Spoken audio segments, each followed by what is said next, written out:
Hey guys, Boone Down South here. So today, what I want to do is I want to take a few minutes and talk to you guys about rangefinders with crossbows.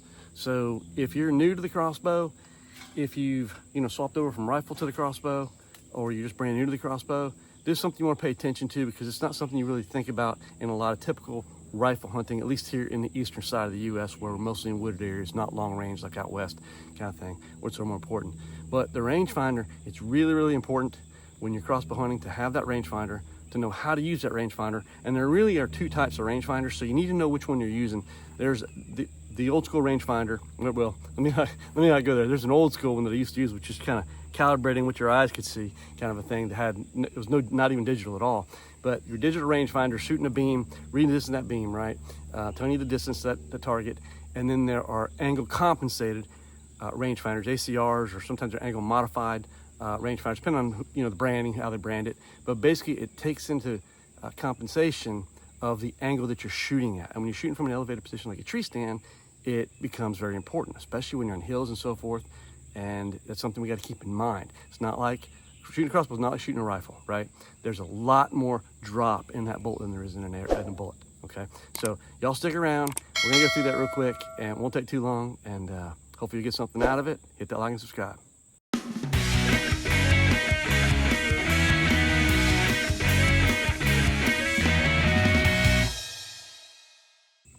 Hey guys, so I'm up here in one of my tree stands just getting it set up prior to the season. September 15th is our opener here, and looking forward to that. I got a little hideaway food plot I just got planted a couple days ago. We got some rain, so I'm hoping for this to come up. But basically, I want to talk about rangefinders. So if you're new to the crossbow, some of you may have gone out there and got your crossbow for the year, you're ready to go hunting, but you might be missing that really essential item, which is that rangefinder. If you're coming into the crossbow new, if you're especially on the eastern side of the U.S., rifle hunting, you're typically in woods. Now, I'm not talking about if you're shooting over these, hundreds of acre, bean fields and stuff like that on some farms, stuff like that. But I'm talking a typical scenario. Maybe you're hunting public land, which is typically going to be wooded. You got some private land that's wooded, or management land that's typically wooded, right? So you're in denser woods. Your shots aren't as far, but you set that rifle in. It doesn't matter if that animal is 10 yards, 100 yards. It's very negligible as far as what that bullet's going to do, right? The difference it's going to make, you're still hitting a kill shot if you're hitting for that center chest cavity, double lung kind of thing. Now, with crossbow, we talked about this in some of my tip videos. You really want that double lung shot because, again, it's not a bullet. You're looking for blood loss, right? That's how you're going to kill, not based on trauma like a bullet does. So, and we've talked about that in some of the tips videos. But it's really important to know the correct distance to your target. And the reason is when you fire that crossbow and that bolt goes off, the moment it leaves your crossbow, gravity's pulling that bolt down. And that's why, when you look at that reticle, of course, you've got your 20 yards, 30 yards, 40 yards, and the further out it goes, there's a bigger gap because that drop is very extreme the further out it goes, right? The more horizontal distance that bolt flies, the more there's going to be drop as gravity pulls that down. When we sight in our crossbows, we're doing it typically on a pretty level playing field, right? We're on flat surface. We're not shooting down hillsides, shooting out of a tree stand. We're sighting them in from level ground, shooting out a target. And maybe there's a little bit of a decline or an incline between the target and you, slight, but pretty much flat level ground is how we calibrate our crossbow scopes, right? We are sighting them in for that. We're sighting in for level ground, and then we go jump in a tree stand and we hunt, right? And I'm in a tree stand. I'm gonna show you some video footage here of what this kind of looks like from the ground level. But my tree stand, I'm not very high in this particular hang-on stand. Is a Millennium M150. I love this lock-on type stand, hang-on style stand for certain areas. And, I'm only maybe 15 foot high in the stand. So I'm not very high. However, I'm on the side of a hill. And there's probably 15, maybe 18 foot high from down there where my food plot's at to the base of this tree that I'm in. So I'm up a good bit higher now, okay, for what I'm shooting at. Now, here's the thing. My shot is going to be on an angle that's down like this, right? I'm not shooting on level ground. Now, here's the thing about how the bolt works, right? Gravity is only pulling that bolt down over the horizontal distance that bolt flies, okay? Now, let me show you something you may not have thought about, right? I'm gonna try to do this with my arms here, okay? Let's say this is me up here. This is gonna be my elbow. And down here is the base of a tree. And let's say there is a deer standing right here at the base of the tree that I'm gonna shoot at. And you see where my fingertips are, where my elbow's at. I'm not gonna move my elbow. My elbow is my shooting position from the tree stand.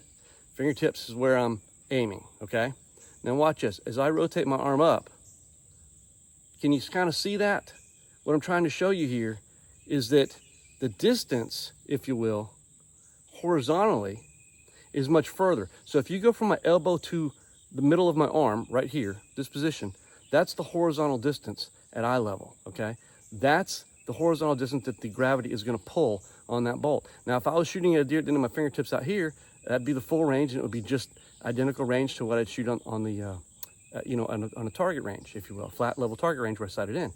But notice the distance here, right, is farther. The distance is farther than what the horizontal range would be, right? But gravity is only going to be pulling on this much distance, not that much distance, okay? Now, that's going to make a difference of where that bolt hits, okay? So I hope that kind of explains things. Maybe I'll fill up the diagram, kind of explain a little bit more. But the gist of it is, when you're shooting with a rangefinder and your deer is 20 yards is what the rangefinder says, okay, you need to know, is that an angle compensating rangefinder or not? And the reason that's important is it's going to make a difference on how you use that rangefinder, right? Because again, what your crossbows, the scope reticles are set for the drop over the horizontal distance. That's how they're set. And the horizontal distance is going to change when you're in an elevated position, like a tree stand, of course. And when you get on hills, it's even more dramatic. So what the angle compensated rangefinders do is they calculate that distance, they calculate what the horizontal distance is, and they determine what that drop would be from this point to your shooting position to determine where you're at, and they'll tell you that distance, okay? If you do not have an angle compensating rangefinder, like maybe you're starting off this year and you just want to get and really all these things have come down. I don't even know if they make a lot that aren't angle compensated anymore, but if they are, they'll be on the very lowest end. Or maybe some of your buddies, somebody's bought a new angle compensated rangefinder and they gave you an old one that doesn't. But here's the deal. If you're not using angle compensated rangefinder, what you need to do in this situation, deer's down here, right? And you're up at my elbow on the tree, right? And you're gonna take a shot. Before you shoot, you wanna range right here. You wanna range eye level at that tree if the deer's at the base of that tree.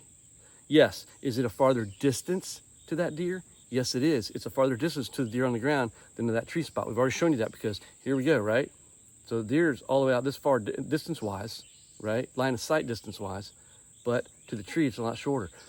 But that's where the gravity kicks in, right? With that bolt bringing it down. So if you do not have an angle compensated rangefinder, you want to range the trees around you at eye level with you, because that's showing you the horizontal distance, and that will give you the right range to use when you're lining up your crossbow scope, okay?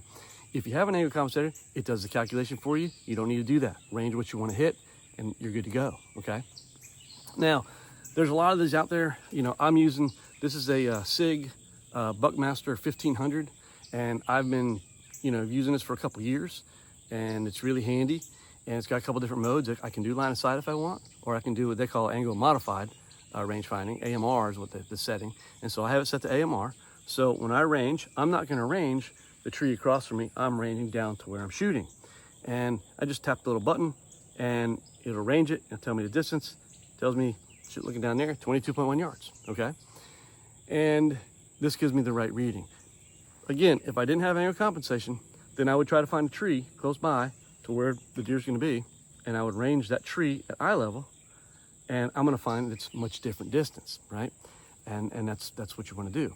So you need to know if you have an angle compensated rangefinder or not to know if you're looking at the right range. And why this is really important, guys, is, again, we're back to that. We're not killing with blunt trauma. We're killing with a blade, and it's blood loss. We want to make really high percentage accurate shots. We want that animal to be expired within 30 seconds. And a lot of times they expire quicker than that. And to do that, you want a double lung shot. You want to put that broadhead right through both lungs, and you want to be really good on your accuracy, guys. If you're off by 6 inches and you don't get a double lung, you know, you may not recover that deer. You may not have a good blood trail. It may not expire quickly. It may go on and on and on.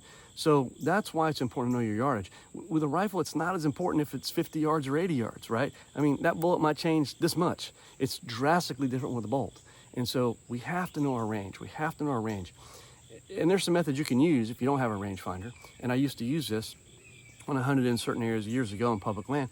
I would basically, you know, before I set my tree up, I would put little markers on a tree. This was 10 yards, this was 20 yards, this was 30 yards, if you will. Then I'd climb my tree, I could see my markers, and I kind of judge from that distance around, you know, what my range was. And that's totally fine, right? If you want to do something like that. The key is you have to know your range however you do it. You don't have to go buy one of these.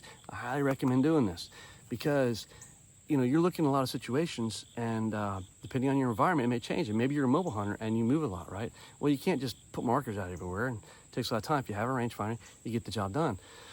So what I do is in the mornings, I'll get up my tree and get set.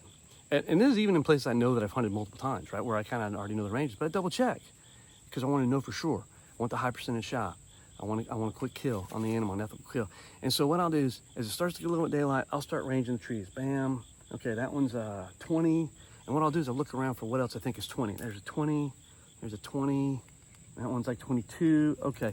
And then once I have that, then I kind of draw that perimeter, you know, in my mind around those 20-yard trees. And then I'll say, okay, where's 30? There's 30, there's 30, there's 30, and I'll draw that 30-yard perimeter. And then I'll even go as close to say, okay, yeah, this is 10. I know I'm good there. And I'm just gonna use my 20-yard at 10 anyway.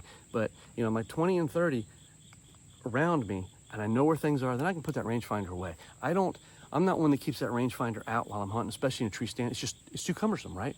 Got my crossbow there.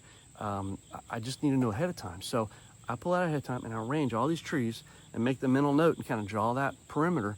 That's my 20-yard line. That's my 30-yard line. If it's in between, that's 25 yards, right? And I get it all nailed down. And the rangefinder is great for that. Again, you just need to know, is it angle compensated or not? And if it's not, don't range the ground down there when you're in a tree stand. You need to range at the horizontal distance from your eye. So try to find a tree up to where you're at, the level you're at, and range horizontally if it's not an angle compensated rangefinder. There's a lot of these on the market. Probably, you know, a lot of these are in the $150 price range. So they're not terribly expensive, but look, man, any hobbies, you got to put money into it. Doesn't matter what it is, right? Hunting's no different. Again, this one I've used a couple of years. I will tell you, one of the tip I do, the batteries last a good long time in these things, right? But what I do is at the beginning of every season, I put a new battery in. That way I know I got a good battery for the season. You don't want to be somewhere and go somewhere in the woods you're unfamiliar with, you pull it out the range and your battery's dead, right? You don't want that to happen. So put a new battery in at the beginning of the season and that'll do a lot for you guys. But anyway, really kind of want to get that point across to you guys. If you guys new to the crossbow, it's really imperative to have one of these guys, and it's gonna make things a lot better for you. You're gonna have more confidence because you're gonna know.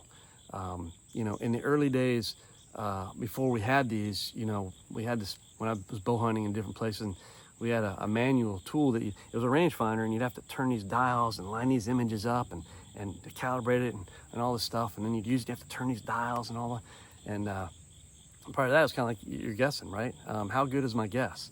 And you know, maybe if you're shooting a lot of 3D tournaments on a regular basis, your guess is pretty good, but your guessing is pretty good from the ground most of the time in those tournaments, right? You get up in a tree, everything looks different, right? And all of a sudden you're guessing. The problem with a guess is guesses are wrong a lot of the time. And when it's wrong, it's a miss or a wounded animal, and you don't want either one of those situations, right?